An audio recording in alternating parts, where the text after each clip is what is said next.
Welcome to the Gilded Age podcast, where you get insights from the world's best community builders on how they use technology to build guilds of the future. I'm your host, Gary Sheng, and I cannot wait for you to learn at least one more tool or technique for how to organize and scale your community. Today's guest is my friend Nader Dabit, who is easily the best-known developer relations engineer and community builder in crypto. Over the past few years, he founded Developer DAO, has led DevRel at multiple top crypto companies, and is currently leading DevRel at EigenLayer. In this episode, we dive into how he 10x'd his salary by going into the developer education business, what he learned not to do building Developer DAO, and the master plan of how EigenLayer plans to win over crypto's developers. We go over a lot more as well. Nader, it is so good to have you on the Gilded Age podcast. The way I see you, beyond a legend in the DevRel space, is a master community builder. There's a lot that goes into being a great DevRel, but community building is actually a huge part of that. And I see you, I admire you, and I think the Gilded Age podcast community of community builders would really love to learn from you on how you do your thing. So welcome to the Gilded Age. Well, it's always great to talk to you. So thank you for having me. And I'm looking forward to this discussion. It's one of my favorite topics.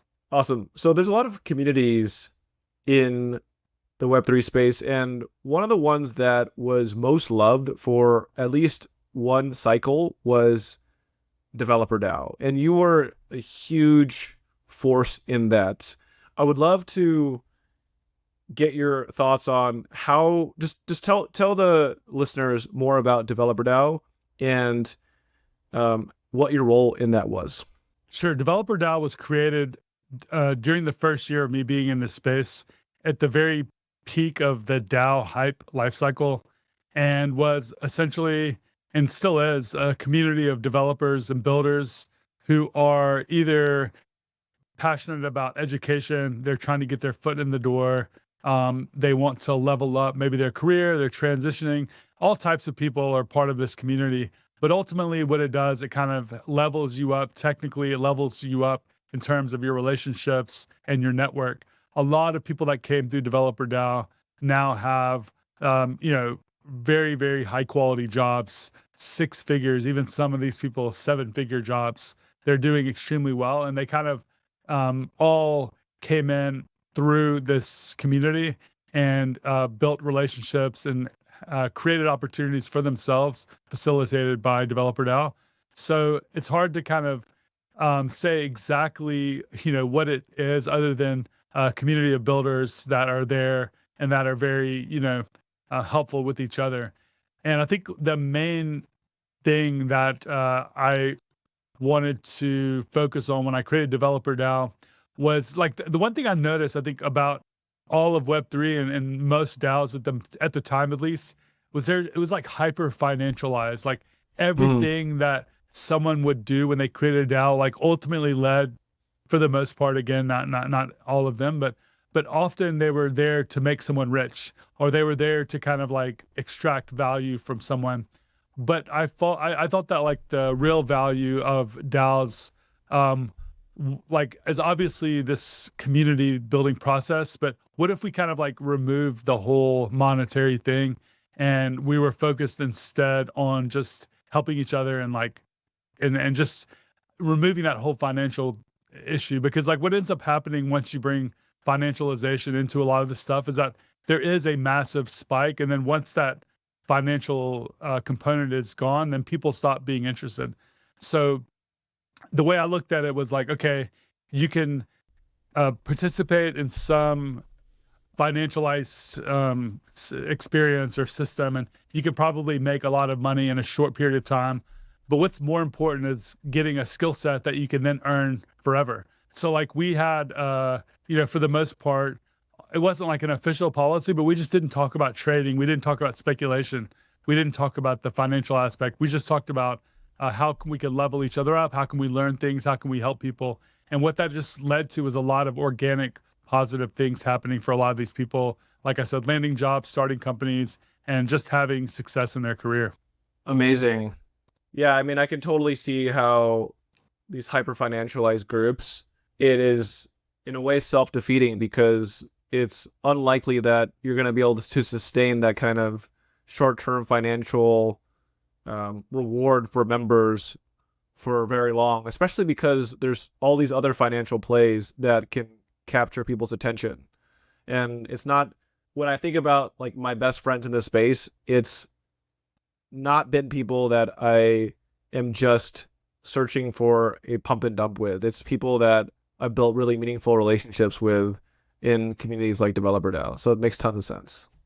Yeah, I mean, the thing that always kind of put me off about this space was how you had founders who would create something and they would speak 100% to the fact, oh, I'm trying to change the world. I'm trying to make the world a better place. I believe in like this or that or the other. But under the hood, like they aren't living that way. They're becoming mega rich. They're often just dumping and leaving their companies once they become rich.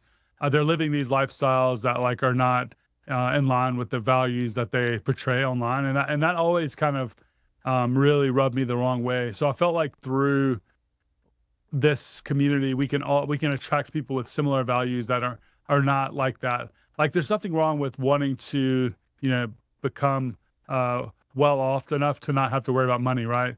There's nothing wrong with wanting to make a living, right?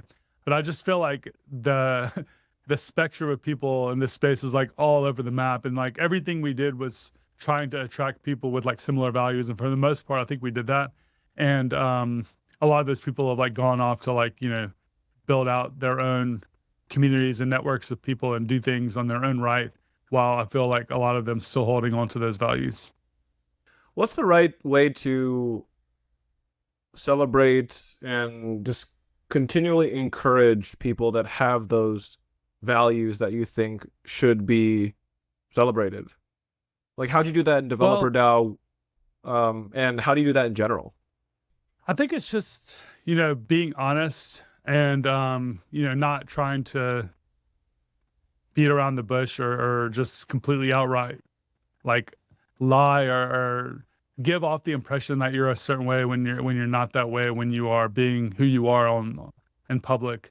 There's a lot of founders who are not on social media and whatever, but the crypto Twitter is like a thing, and there's a lot of people that, like I said, kind of have this, they're like, oh, I want to change the world, and like they talk about all this stuff, but that like what is happening, oh, they have like 10% of this $1 billion token allocation, and and you kind of like understand like what their actual life is like. But I think what might be cool is like if someone that had the opportunity to kind of make that type of wealth, like gave a large portion of it away, that would say, okay, this person is actually living by those values.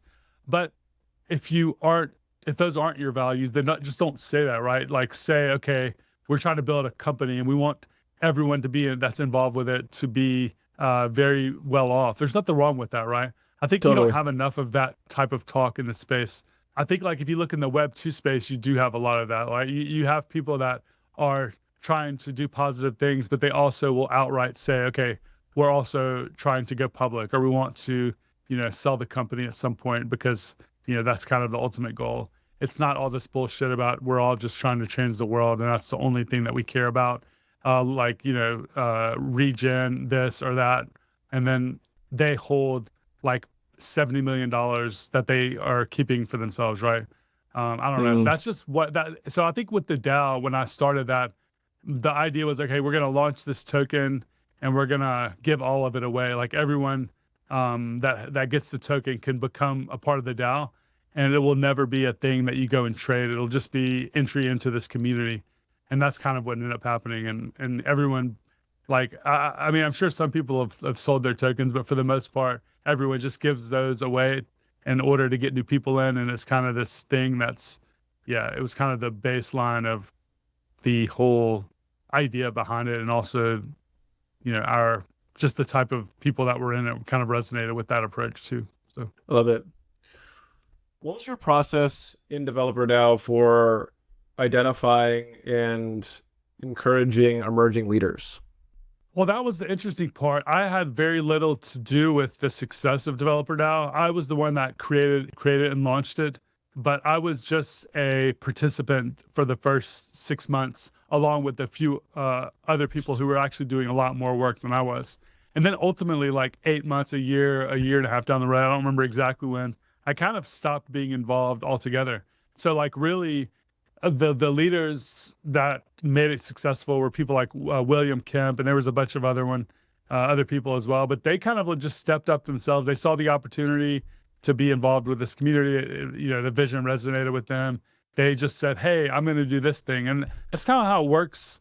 I think in life, really, like you see an opportunity and you don't really ask permission to do that. You just step in and do it, and then if you do a good job of that, then you now have that job, right? It's like if you're Yeah. going to get hired for something, you start doing that. If you see an opportunity to do something in a company, as long as you're not stepping on anyone's toes, you take ownership of that and you get paid well for being that type of person. So we had those sorts of folks, and they were the ones that kind of made Developer DAO what it is. Well, I wouldn't understate the value of having the founder of the DAO appreciate that kind of initiative. So that's basically your answer to the question, where it was essentially duocracy as roughly meritocratic, right? Where you identify a set of responsibilities that is helpful for the community, then people recognize that. People confer legitimacy to that, right? Yeah, for sure. I mean, I think a lot of people resonated with the values and the vision and things like that. And at a time when then the complete opposite was happening for the most part everywhere else. There was NFTs and rugs and scams, like that was the news like almost every day. And then here we are, we are there we're not talking about speculation, we're talking about learning and improving ourselves and building. And that definitely, did resonate, I think, with a lot of people. And it I love it. attracted really great people. And those people are successful, I think, because of that. Like those are the types of people that often do become successful, the ones that are like long-term thinkers and builders and helpers, and that are not like really, in it for those short-term gains.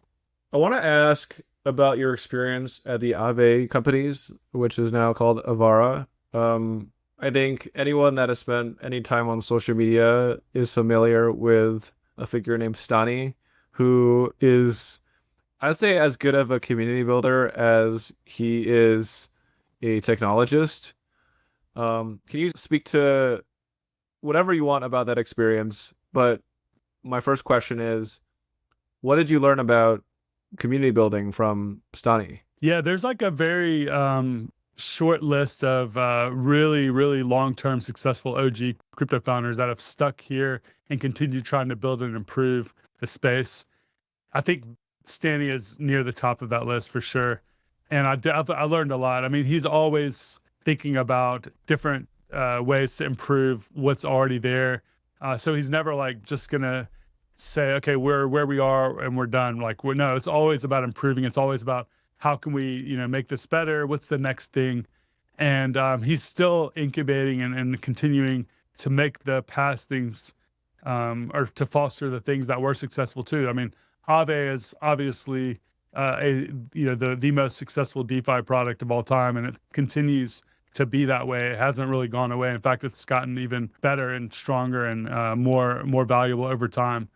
And I think one of the things I learned the most, speaking specifically to like community building, he's very good in engaging for people who are participating in his network. So for instance, with Lens Protocol, when someone builds something on Lens, he comments or he talks to them or he tweets them. He's the founder. He's like, could be doing a million things and he could be retired. He could be doing whatever, but he's not. He's here engaging with these people that often are just like completely new to the space. And it really is encouraging to them. And he also isn't doing it for any other reason that he's actually excited about this stuff.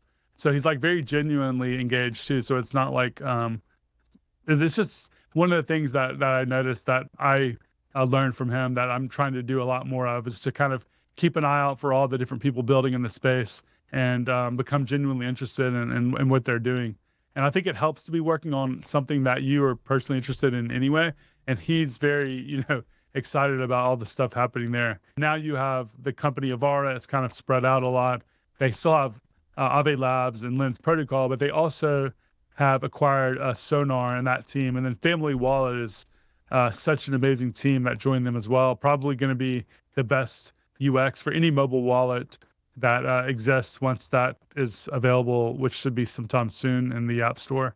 So, Cool. yeah, I think the biggest thing I learned was his presence on social media and the way that he is very down to earth, and he doesn't see himself as above anyone. He's always sitting there, right there, talking to builders, helping them out, chatting with them in DMs and things like that. I love that. What a great recap of just his essence, and a great reminder of the power of actually loving what you do. Because, yeah, to your point, he could totally be just sipping mimosas on some Virgin Islands or something, but he it sounds like he's always been deeply interested in the real potentials of the space, and I think ultimately that's really infectious if you communicate that publicly. 100%, yeah. So, Nader, I want to hear from your perspective as someone that is literally synonymous with DevRel at this point. How did you get into this role, and why does it matter? Sure. I think to go extremely far back, I'm a self-taught developer, and I think the experience of knowing nothing and then into getting a job in one of the best industries, in my opinion, for my own interest and skill set in the world, based on what other people were teaching me, was kind of very much obviously life-changing, but it also changed my life philosophy and a lot of things about me, because I had never really known any of this online educational material existed before I started needing to learn programming and then finding that. And I was always just kind of in awe that these people were so smart and they were online teaching me how to program. And then I could use those skills and make 5x or 10x more money than I was making before that. And once I started getting, finding a little bit of success in the industry, I wanted to start doing the same thing.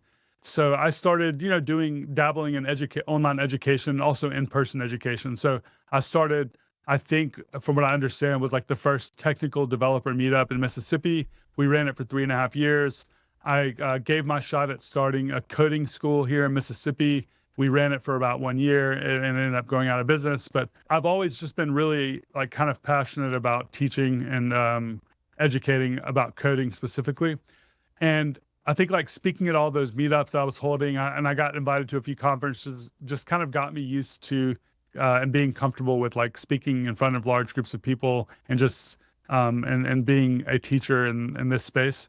So what ended up happening was one day I started getting inbound messages for teaching React Native, because to make a long story short, I was one of the most early contributors to Stack Overflow questions on React Native and became the #1 answer leaderboard for the whole world or whatever. And I still kind of am. Oh, wow. Haven't really been answering that much lately, but just because of the sheer number of answers I gave for React Native on Stack Overflow, it started compounding. So people when they're looking to hire someone, they kind of use GitHub, Stack Overflow. So I started getting these inbound to teach React Native to these companies that wanted their engineers to learn it. So I started learning about the consulting industry for developer education and how big of an industry it was. And I learned that you can go on site to a Fortune 500 company and make $5,000 to $20,000 for a single day of teaching. And I was only making $60K a year at the time at my full-time job. So this was an insane amount of money. So, and it still is. But so I took the first training gig. I gave them a quote. It was, to me, crazy amount, $15,000 or something for 2 days, and they happily accepted it. So I'm like, okay, wow, it was for a big. What year was this? A big bank. This was 2016 or 15. I don't know. I don't remember exactly. It was around 2016, I think. I think it was Chase Bank, or it was one of these banks. So I took 2 days off of work. I flew to somewhere on the East Coast, I think Virginia or something, do a 2-day training. And then I'm like, dang, I just made more money in 2 days than I made in 3 months at my current job. So this is a thing. So I decided to create a Wow. website called React Native Training. And I got a photographer to like take pictures of me in front of an empty like room, but like in front of a board, like acting like I'm teaching and shit. And I basically just like threw up this website and saying, okay, I now have this company, React Native Training. This is something Wow. people want. Maybe we'll also start getting inbound. So I started getting like an insane amount of inbound after putting the website up. I ended up getting like Warner Brothers, and I had like maybe a half dozen big, like large banks. Incredible. I ended up teaching people from like American Express and Microsoft. Amazon was a big client of mine, all through this website. So I basically just like decided to quit my job at that point because I was getting way more inbound to make more money, you know, doing React Native training. So I did that for like a year. And then when I was at Amazon teaching React Native, I ended up meeting someone there that had a new team, and they were looking for someone to do developer relations. And basically, you know, what I was doing translated really well to that skill set. And that's kind of how I got into it. I joined AWS as developer relations based on my relationships with the React Native training. Incredible. So, I mean, I'm sure it was just a beautiful shock when the 15K hit your bank that first training. Yeah, for sure. I mean, I remember like I had the contract that I took that made me quit my job was twice as much as I would make in 1 year, and it was only for like 20 days worth of work. It was 2x what I would make in an entire year, and it was, you know, like I said, about 20 days worth of total work. So it would be like, it was just an insane difference from where I was before to where I was with that new thing that I'd put out there. Wow. So yeah. Question, and I promise I'm going somewhere with this. Do you have a partner right now? Like a life partner? Oh yes, I'm married and I have 2 kids. When did you meet your partner? We've been married for 16 years. Oh wow. So Yeah. I asked because that means you experienced this surge in earning potential with your partner. What was her absolutely. what was her reaction? I mean, she's always been extremely supportive of me, and I would say the reason that I even had any of this happen to me was because of her, because she's been a stay-at-home mom, like taking care of all of the things that I would be distracted by and unable to focus as much on my time on. So I would say if it wasn't for her, I wouldn't even be anywhere near where I am today, for sure. Huge shout out. That's amazing. I just love that story. I think it's really beautiful when two people are a team and they believe in themselves, and like the money doesn't necessarily reflect like just how powerful that couple is quite yet, but through a lot of hard work and the two people figuring out a good split of what the responsibilities are, seeing it work out is just a beautiful thing. Yeah, it's been a lot. You know, when you're married for 16 years, there's a lot of ups and downs, but overwhelmingly there's been ups, and she's always been, you know, very, very supportive of me, like for doing crazy stuff, you know, like when I joined Web3, you know, that was kind of a crazy moment because I took a big pay cut, and I also took like a job title cut, and I went into a space that was completely unknown to anyone I knew. Like everything about it on paper looked dumb, right? Like I was leaving a job at AWS where I was about to be promoted to principal, L7, like crazy amount of money and all That's that. huge. And it was a very comfortable job. Like everyone really liked me, and I was getting like, you know, top 5% and all the different reviews and stuff. So I was a very comfortable job. I could have sat there and coasted probably the rest of my life or something close. And then I decided to quit and take less money, join like a company no one had ever heard of. And my wife was supportive of that. So you're right. Like if you don't have that, it's not only like a lot harder, it's just a lot harder psychologically as well, because you're like stressed out about all this other stuff as well, personal stuff. Well, I'll just say personally, if I didn't have a partner right now, I would be kind of freaked out and regularly questioning myself whether someone could love me. And I'm not saying that's you, but when you have multiple huge life things to figure out at the same time, it's very easy for you to do both of those poorly. Yeah, I mean, if you're alone and you have the freedom to do whatever you want, that's one thing, right? But when you are with someone, you have to really consider what's best for everyone, and sometimes that's limiting. And if you don't have trust, also, it's even more limiting because you Trust. might go with the more comfortable thing at the time, even though it's not the best thing for the long term, because it's not going to lead to disaster because it's like it's been working, so let's not take the risk. But sometimes the risk pays off. Totally. Looks like it's paying off. Speaking of, how's the Cybertruck? Is that actually your Cybertruck in the tweet you did a few weeks ago? Yeah, so as you know, or maybe you don't know, but if you order a Cybertruck, you have to wait like a year or two, and that's right this moment. Like if you order them right this second.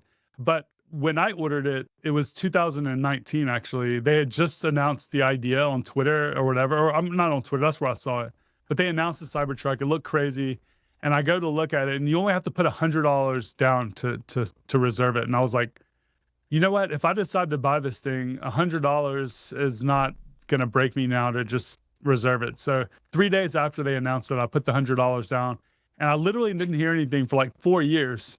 It's like I thought it was kind of like never gonna happen. But yeah, 4 years later or so, I get an update. If you want it, put $1,000 down. So I put the $1,000 down, and then a few months ago, I got the notification that I can actually go pick up my truck and all that. So yeah, it took like 5 years for them to deliver it, and it's the most I've ever spent on a car. But it's been really, really fun. I really like it a lot. I've noticed that people really like it or they really hate it. But in Mississippi, where I live, there just wasn't a single Cybertruck that I had seen, or that I think most people had seen. So like everywhere I went, people were just videotaping me and taking pictures and stopping me and asking me questions. It was really fun. I think there are a couple more now.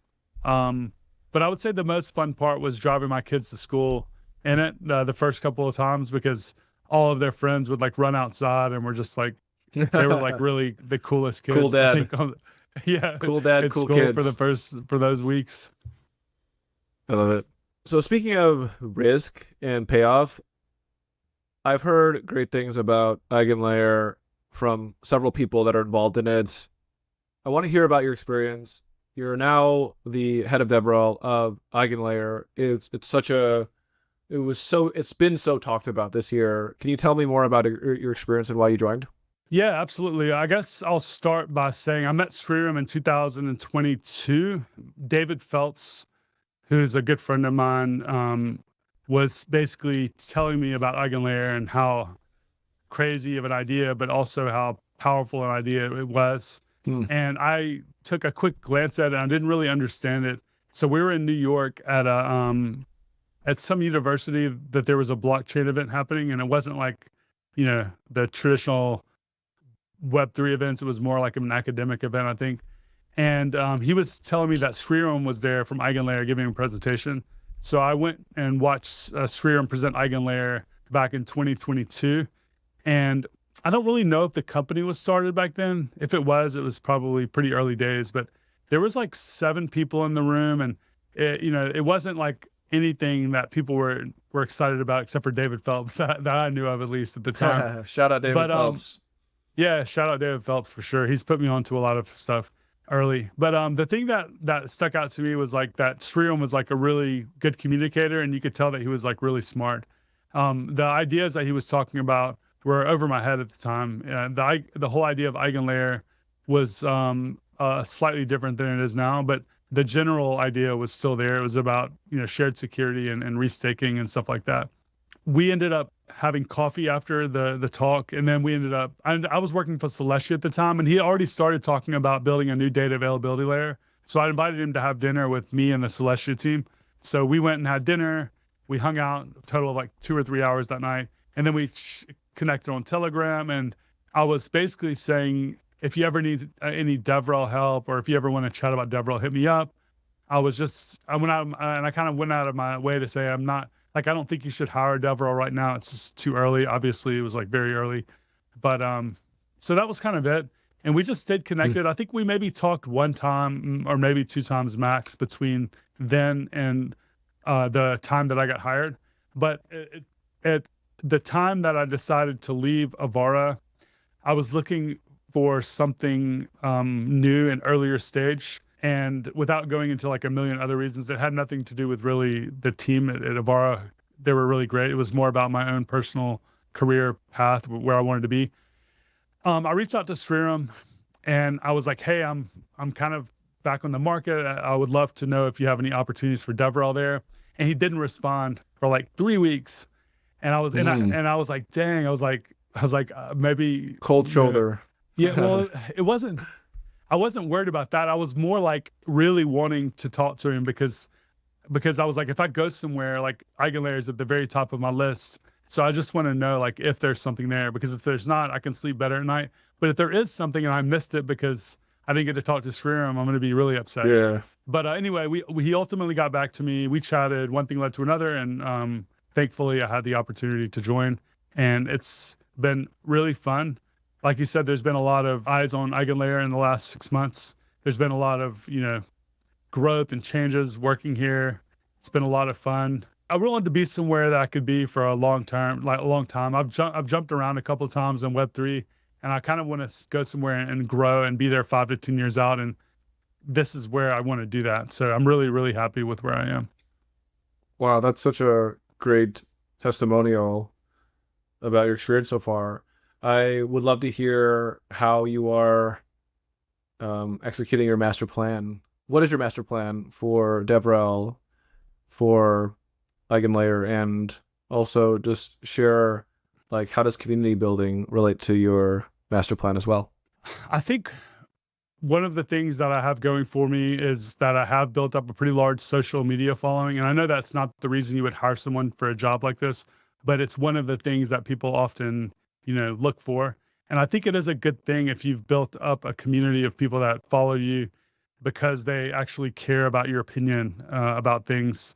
So I think like that is one of the things that I've been doing and I plan on doing for amplifying people building within the community. So for instance, I guess that one pillar is basically amplifying and sharing the things that are happening within the EigenLayer ecosystem, the builders that are there, helping them get eyeballs on their things. That's one focus for me. So we have, for instance, this Infinite Layers interview series where we bring people on and we live stream it to Twitter. They get anywhere between 5 to 30,000 views or so. And then we take little shorts out of those and turn them into like vertical videos. So that's one thing that we're doing. We offer like this idea of DevRel as a service to anybody building on EigenLayer. We're available anytime to have a meeting to give them advice about their own DevRel strategy, help them hiring. Cool. Give them feedback about documentations, about their API and stuff like that. We're doing hackathons. We're trying to figure out our hackathon strategy. Well, I actually shared my current thoughts about the event marketing of Web3 companies on Twitter. Maybe we can share that in the comments here. But basically, my thoughts is like, when you go to an in-person event, you are taking a week off of your real work, in my opinion, because you're getting on a plane. You're not really keeping up with the day-to-day activity that you normally would if you were in your office. So it's not a good idea to do a ton of events, first of all. So you should just choose like the most impactful events, maybe one in each region. So I think what I'm going to be doing is like one in the US, one in APAC, one in Europe, and then optimize for relationships and meeting people as opposed to doing educational content while I'm there. Like I'm still going to do workshops. I'm still going to do panels here and there, but more of a focus is like meeting people, eating dinner with them, having coffee with them, sitting down, just hanging out and building trust and stuff like that. Because I think we have a really great product. So it's not about that. It's about now finding people that are really high quality builders, bringing them into our ecosystem, making them successful. And I don't think by like going to 50 different talks and saying the same thing over and over, that's a good use of my time. I can just send them a link to a video that I've done in the past, right? And then we can spend the next 30 minutes getting to know each other. So the strategy for events is now more around relationships, meeting people, putting on dinners, maybe holding like one or two cool events that are focused around experiences as well, and highlighting developers that are building within the EigenLayer ecosystem in certain ways at these events. And then the other part of the events is the hackathons. So we're going to do a little bit of in-person, we're going to do a little bit of remote.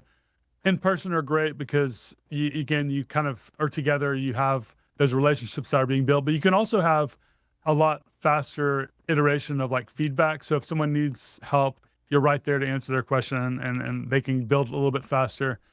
The remote hackathons are great because people get a lot more time to build. They're not rushed. The ETH Global hackathons, which are really great, are a good example of like the average in-person format where you get like 2 to 3 days to build, and then that's about it. But remote hackathons, you get like as much time as you want. So 3 weeks, 4 weeks, 6 weeks, whatever. And that gives people more time to build a higher quality product. Anyone in the world can attend, so you don't have to be on an airplane, taking work off with money, with the right visa. All of that stuff is like really, really challenging for most people. So I think the remote hackathons are a lot better overall, but we're going to do both. You know, what I'm hearing is someone, Nader, who is extremely practical about what are the pros and cons of different mediums of communication and connection and coordination. To your point, if you can broadcast a talk, a conversation, a educational video, you're not going to do that primarily just through in-person conference. You're going to use all the different social media channels to do that. And you can easily just send a link to whether it's a blog post or a detailed walkthrough that you make on YouTube. And then you can spend the rest of the time after they've consumed that information and they still want to be part of the EigenLayer ecosystem. You can, while you're both in Brussels or Bangkok or whatever, you build a deeper relationship in person, which is much harder to do online. So I just love the practicality of this, and I love you explaining just how people-centric it is. Very practical. Like, while if someone is making the trip out to a conference, don't bore them with the same content that they could watch online. Right? Do what you can only do. One of the things I've noticed is like, it's exactly onto that point that you just made, is that people will come to the talk that I know they know everything that I'm about to say, and they just sit there until I'm done just so they can talk to me. So why are we like not just cutting to the chase? Like, let's just talk, you know? People often have questions that I could have answered in that talk, but if we can get right to that point again by having a conversation, it just makes more sense. And I think a lot of people are realizing this. Totally. As we're nearing the time, I wanted to give you an opportunity to give any final advice you have to community builders, whether that's any tools that you think are kind of under the radar but have been really helpful for you, or techniques, or just maybe philosophies, anything you want to share with our listeners. So I wrote a blog post called Building High Impact Developer Communities. I have a bunch of updates that I'm about to push to that will kind of give it a revised 2024 version of the 2022. That's a pretty good place to just kind of dive a little deeper into some of my thoughts, to be honest. The one piece of advice that I've been taking into my own account, because I feel like I haven't been doing that great of a job of it until I really acknowledged it, and that I've been talking about a little bit also in some of my recent talks about DevRel, is like not overthinking things and just taking action. I think that we come up with an idea and then we start getting feedback about it and everyone starts chiming in, or we start thinking about, oh no, like what if this went wrong? I think sometimes you don't need to think about something for too long. You refine it for about X amount of time and then you just ship it. You don't really worry about if things go wrong. You obviously don't want to do anything that can get you in trouble or fired or hurt anyone.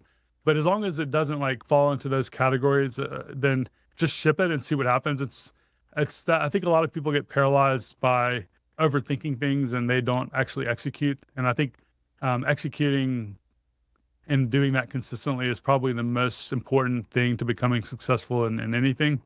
Just do it. Just do it. Yeah. This is the first time I've heard that advice. I'm just kidding. No, that's amazing advice. I think I can just look back on how many different opportunities that emerged because it felt right to do. And to your point, yes, there's certain edge cases where it can be physically dangerous, or you want to check in with your lawyers before you do it. But oftentimes that's not an actual risk, and you are preventing yourself from learning and and failing and being surprised about this one thing actually working and being able to then double down on that later. So I love the advice, and Nader, I really appreciate you taking the time to share your insights with us today. Thank you so much. I enjoyed the conversation. We touched on some cool stuff that was a little unexpected that I really liked to talk about. So thanks for being a great host and for having me on. Appreciate you. Thank you so much for listening. I want to end with a few notes. Number one, if you want to collect this episode, you can do so on pods.media/guild. The exact link is in the description. Minting this episode enables you to join our audience community on Telegram and shape the future of this podcast. And of course, we have to give a shout out to the host of this podcast, Guild, the ultimate toolkit for on-chain communities. Create your guild at guild.xyz. Until the next episode of the Gilded Age, peace.